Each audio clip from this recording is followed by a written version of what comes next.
Have you ever dreamed of fusing two Pokemon together to make the perfect Pokemon? Well, then Pokemon Infinite Fusion is the place for you. I heard about this game a couple months ago and thought, wow, that sounds really fun. I need to make some arbitrary challenge to keep me busy for weeks on end.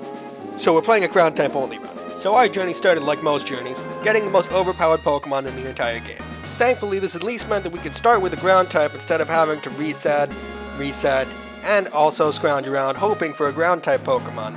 The next problem was that our Gibble, knowing only Tackle and Sand Attack, was put up against the block of Tungsten, being a Magnemite Beldum fusion that I had no hope of beating at any point. So in a twist that surprises no one, we lost the first fight. Thankfully, this isn't a Nuzlocke, so we could move on, but I did not like paying that man $40. So we went to pick up Professor Oak's mail, got some Pokeballs from him so we could start actually playing the game, and caught ourselves a lowly Slugma that is going to carry us through the early game, just because you can't fight when you're unconscious.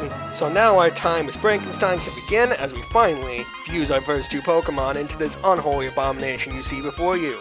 Our journey continued as we made a crocodile on wings named Florida, who immediately made a place in our hearts as he bit the shit out of that Magnemite Beldum and got my $40 back. Suck it, mistake, there's only room for one accident in this region, and it's me. We got our one required Wooper fusion because Quagsire is my favorite Pokemon in the whole goddamn world, so it's required, and then slowly making our way through the Pewter City Gym, which was a long marathon of drowning things and then using Dragon Rage on things because turns out something that does 40 damage when nothing has 40 health is really strong. Meanwhile, Brock the gym leader had a Pidgey Geodude, which surprisingly drowned, and then followed that up with the Diglett Onix, which also, in another surprise twist, was drowned. We also gained access to the Premium Wonder Trade system since we got tickets from each gym leader, which was completely useless because it kept giving us non-ground types the entire game. So we're moving on! From here on though, I have to apologize because I change my mind every 10 seconds. So, that Gibble Slugma suddenly becomes Gibble Clink, that Wooper Zero suddenly becomes Wooper Slugma. It's going to happen, it's going to keep happening, and I apologize.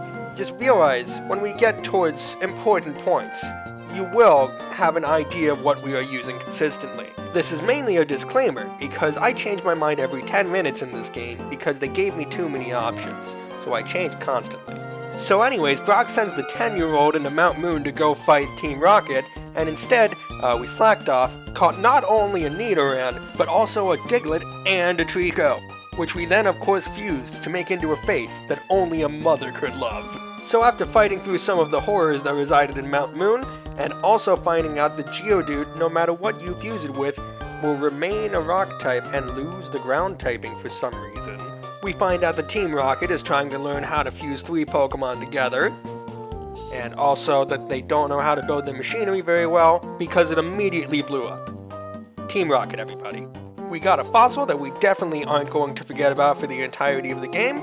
We evolved some things, fused some things, fought a few more Eldritch horrors on the way, evolved a few more things, and then watched as what should have been our first hurdle at the water gym became everything but water for reasons I do not understand. I have no idea why this happened, I never figured it out. But we got the badge! We also ended up with a Quilava Marshtomper along the way from a Wonder Trade. So I lied before, this was the only usable Pokemon we got from a Wonder Trade.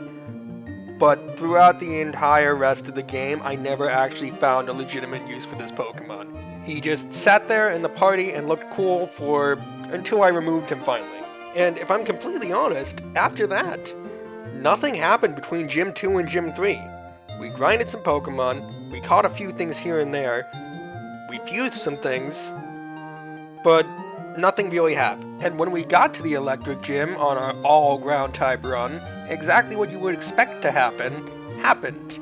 We killed everything. And even Lieutenant Surge was a bit of a pushover because, again, it's an all-ground type team going into an electric type gym. He had some gimmicks to try and deal with that, but it really wasn't enough. This random 10-year-old just walked in, threw mud at all of his Pokemon, and they died. It was around this time, halfway through the game, we started finding some permanent members of the team, fusing Sandile with a Gyarados, finally taking a step up from Florida to the Loch Ness Monster. I also decided this was a very good time to go into Rock Tunnel. I don't know why I decided this was a good time. I didn't have Flash, I didn't look for Flash, I didn't even bother looking it up, so I wandered aimlessly around the rock tunnel for about an hour. But it's okay, we eventually made it out of rock tunnel after hours of my life I'm never getting back, and our rival Mistake decided, hey, let's ambush Accident in a cemetery of all places and have a Pokemon battle. I am happy to say that these battles did start getting a lot easier. We finally got to Celadon City and started scrounging around in the sewers, where we got another of our permanent team members, lovingly dubbed Carnival. Sadly, the only good thing that came out of those sewers was Carnival. We got annoyed with the children's puzzle, fought countless Team Rocket grunts, and then, all of a sudden, in comes Giovanni to ruin our lives. When a man comes into the sewers in his nicest suit, you know that he is not to be trifled with, and this man was not to be trifled with. The Arbok Onyx was fine. It was a good introduction to make me feel like I had an idea of what to do, and then he brought out the Haunter Kangaskhan, a normal ghost type, and I had no idea what to do with that. Quilava Marshtomp made his first appearance and died, being the only thing he did this entire game was use Sunny Day once. I tried to bring out my starter, he died instantly, and then at that point I had no idea what to do. I tried to put in a normal type, but he couldn't really do much. This thing, on its own, was the bane of my existence. Nothing else in this game gave me as much trouble as this particular Haunter Kangaskhan. Usually, you get into a hard battle, and somewhere along the way you come up with a plan on how to bounce back. That did not happen here. He straight up wiped my entire team with this one Pokemon, because it had great attack, great special attack, and there was just nothing I could do. There was no setup, there was no attack that I had that was going to do anything against this absolute monster of a Pokemon. If I'm completely honest, I don't even know why the second attempt went so much better than the first, other than one lucky paralysis that got in there. But in comparison, the first time I don't even think I got a hit on this thing that did legitimate damage. So I'm not sure why I actually won this fight. And of course, it doesn't get any easier, because then we had the actual hurdle that was supposed to be even worse, the grass gym. I walked in here with no real strategy other than we're going to put this poison type in front of them, hope they don't get a good grass type move off that hits really hard, and we're gonna swing as hard as we can and see how that goes. And it seemed to work out. And you're probably wondering, why didn't I just use the fire type? And I did. Surprisingly, he did okay. I hadn't actually used him for much of anything this entire game, and this was his time to shine. Of course, he didn't have anything going for him, except for the fact that he was a fire Pokemon, and in this game that isn't enough. He didn't have a gimmick, so we had to depend on Carnival for the rest of the game, which was fine because he was an absolute powerhouse. It was at this point that someone pointed out that my randomized department store sold Mist Stones, which evolve Pokemon regardless of level. So we got our hands on a Snorlax Mamoswine, which we then replaced. We evolved our Loch Ness Monster into the true final form of our own Loch Ness Monster. Got our hands on a Quagsire Torterra, which had both Curse and Amnesia, to make him an unbeatable wall. We evolved a Typhlosion Swampert just to finally say we evolved him fully, and then put him back in the box for the rest of the run. We then replaced our Snorlax Mamoswine with a Torterra Aegislash, which might have been good, but ended up being redundant because we had the Quagsire Torterra that did what this already did, but better. So we got to Gym 5, the Poison Gym, which should have been a cakewalk, but instead ended up being the hardest challenge since Giovanni for no reason. We had our Garchomp Nidoking fusion, dual chop the fuck out of a Venonat Grimer, did the same thing to a Magnemite Coughing until it blew up and decided not to give us the satisfaction. Our Snorlax Mamoswine got to Giga Impact the fuck out of a Beedrill Scyther for his last battle. And then the war of attrition began because he had a Chansey Muck who maxed his defense with acid armor and then double teamed up.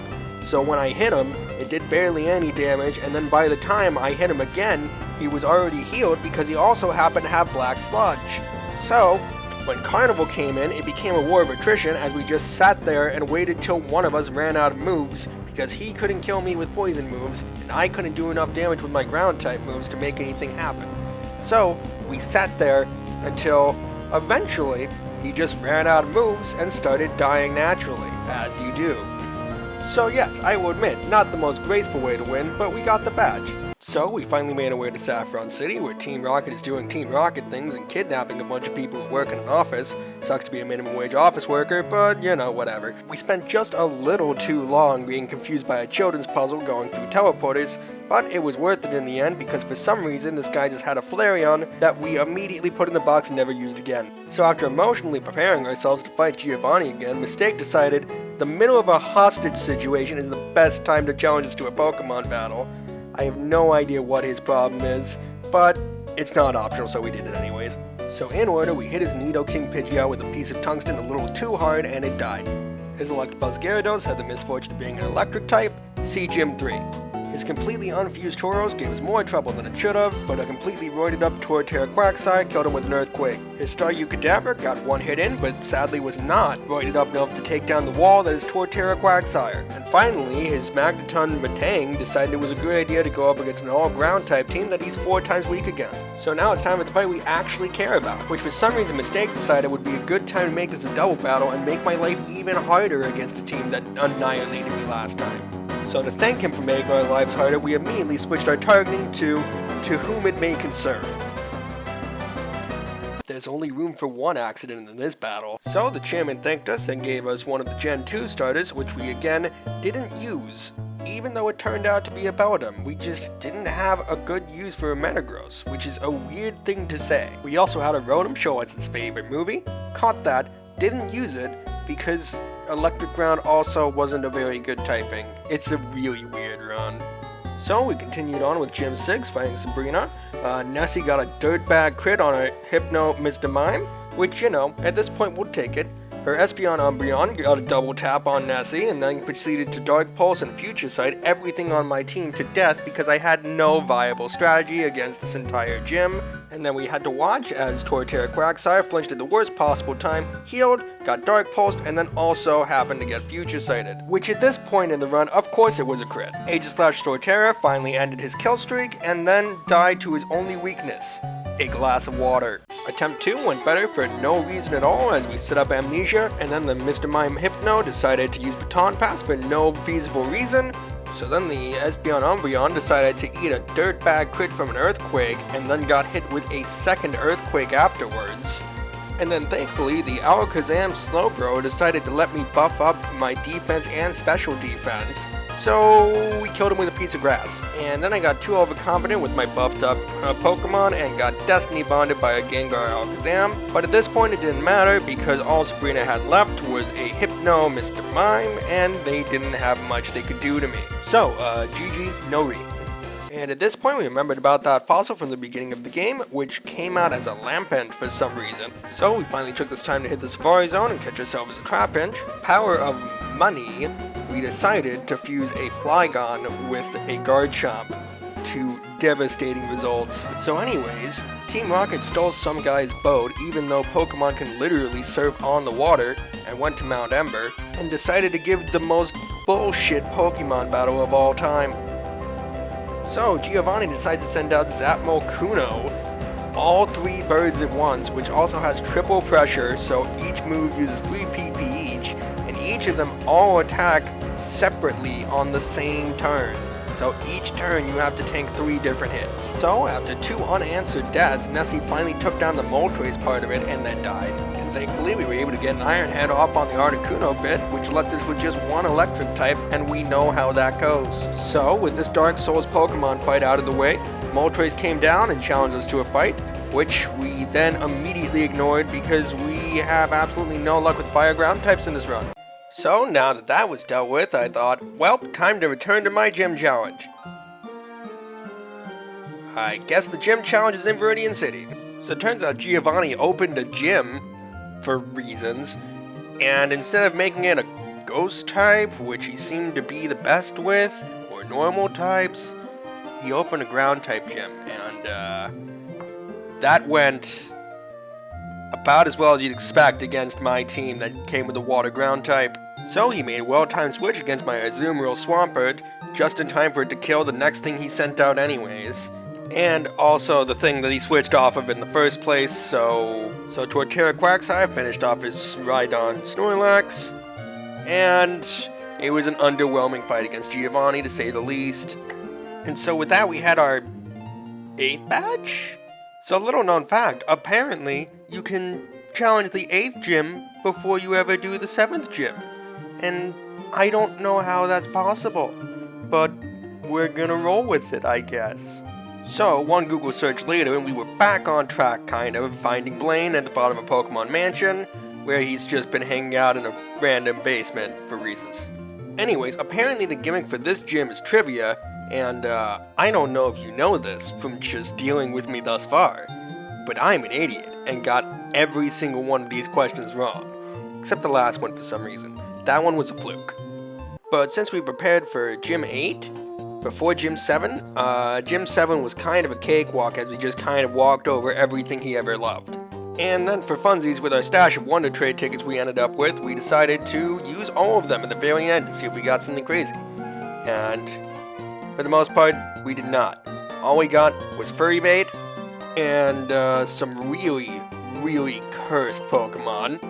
And over the span of a couple minutes, I came to the conclusion that the Wonder Trade system just really did not want to give me anything super useful this run, as I got one non-ground type after another.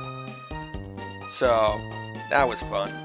We ended up fighting Mistake one final time, and as it turns out, when you come prepared to go take on the Elite Four, and also do gyms in a weird order, you get a little over-leveled. So, it was laughably easy, and kind of unsatisfying. Especially because at this point, we got Moxie on Nessie, and after the first Pokemon went down, it was kind of just over from there, and there was nothing that he could do, as it all just kind of snowballed. So, as you can see, he just lost, regardless of what he put out. There was no typing that could save him. It was just a clean sweep. Moxie is a little overpowered. But he was a jerk anyways, and he tried to take 40 bucks from us at the beginning of our journey, so screw that guy. Meanwhile, at this point, I went on a bit of a tangent because I decided I didn't want to have Fly on a Pokemon, and I wanted to be able to teleport. Why I decided to do this when I was basically at the end of the game is beyond me, but it's a tangent that I went on. So, thanks to the power of Google, it led me to Cinnabar Lab, which of course I went into the wrong room, thought it was this room where they had a killer robot that they wanted to show me, and this thing was the most bullshit thing possible. It's just a level 100 Chansey and Ditto fusion. Like, it was just specifically designed to be the hardest thing you could find, because it will just heal itself, be basically immune to everything, heal with leftovers, and if you really want to hate yourself, it will transform and turn into you, and then use your own moves but 10 times stronger. But this is the time to say that I am a highly determined individual. So of course, I went through everything I had, and realized I could just Toxic Storm until he died. And another thing I found is apparently, if you are in the air or underground, it can't transform into you. So with that, we made our way to Victory Road, picked up a Geodude, which we lovingly named HM Horror after we forced it to take every single HM we could possibly need. But we also evolved him on the way through Victory Road, so, you know, he can't really be all that mad. And honestly, we took them from level 6 to level 33. They can't really be all that mad. And we taught them super important moves like how to push rocks and break rocks and how to blow up. So with that, we geared up for the Elite Four, making sure we had our dream team ready to go. All of their moves finally put back on them after a couple thousand spent in the move reminder. We're not going to worry about it though. But with this team, we felt there was nothing that could stop us. But for all the planning we actually put into the Elite Four, it turns out Moxie is just really strong, as we just took Nessie through the entire Elite Four with little to no effort. Like, we were not horribly over-leveled, even though we were a little over-leveled, but we just walked in and killed everything by just spamming one move and getting boosted up because Nessie got excited that it killed something. That's insane. But all in all, I suppose it's not really a bad thing. Firstly, Nessie ended at level 69, which was nice, but other than that, if you play a game where you fuse Pokemon and one of your fused Pokemon is too powerful to lose, I guess you played the game correctly. So I guess now that we finished this arbitrary challenge, we can play the game now.